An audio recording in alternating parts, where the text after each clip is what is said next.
அவனே, நம்ம எலெக்ஷன் பிரச்சாரத்துல என்னென்னமோ பண்ணாலும் ஒன்னும் விறுவிறுப்பு இல்லையே. நம்ம ஓட்டு கேட்க போற இடத்துல ஜனங்க கிட்ட ஒரு ஆர்வம் இல்லையே. நம்மளை பத்தி யாரும் பெருசா பேசவும் மாட்டேங்கிறாங்க. இந்த பாரு, இப்படியே போச்சுன்னு வச்சுக்க, நம்ம தலையில துண்ட போட்டு போக வேண்டியதுதான். சித்தப்பா, அந்த டிரைவர் பையன் எல்லா விஷயத்திலயும் கில்லாடியா இருக்கான். கேன்வாசிங் வேற நல்லா பண்ணிக்கிட்டு இருக்கான். அது மட்டும் இல்லாம அவனுக்கும் அவன் பண்ற கேன்வாசிங்க்கு நல்ல ரெஸ்பான்ஸ் வேற இருக்கு. போற போக்க பார்த்தா சாமுண்டீஸ்வரி ஜெயிச்சுரா போல இருக்கு. இத சொல்ல உங்களுக்கு வெக்கமா இல்ல? அவ பெருமை பேசுறதுக்கா இப்ப கூடி இருக்கோம்?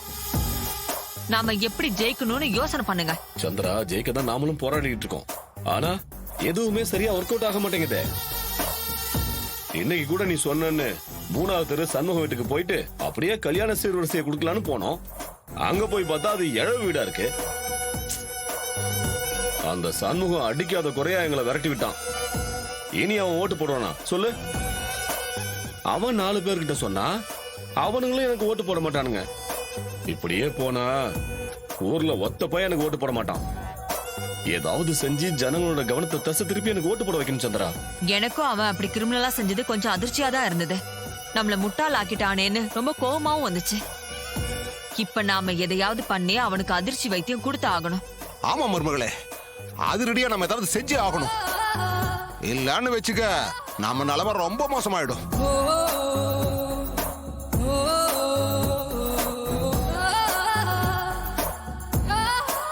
ஒரு ஐடியா இருக்கு.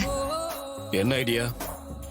ஏதாவது சினிமா ஹீரோயினி அழைச்சிட்டு வந்து உங்களுக்கு கேன்வாஷிங் பண்ண சொன்னா எப்படி இருக்கும்?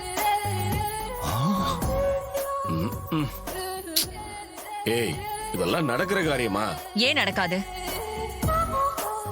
ஏய், அவங்களாம் இந்த மாதிரி சின்ன எலெக்ஷனுக்குலாம் பிரச்சாரம் பண்ண வர மாட்டாங்க. அப்படியே வந்தாங்கன்னு வச்சுக்கோ, பெரிய அமௌண்ட்டா கேட்பாங்க. நம்மளால எப்படி முடியும்? ஏங்க முடியாது? நம்ம கிட்ட தான் 50 லட்சம் ரூபாய் பணம் இருக்குல்ல, அதுல இருந்து கொடுக்க வேண்டியதான். எவ்வளவு செலவானாலும் பரவாயில்ல.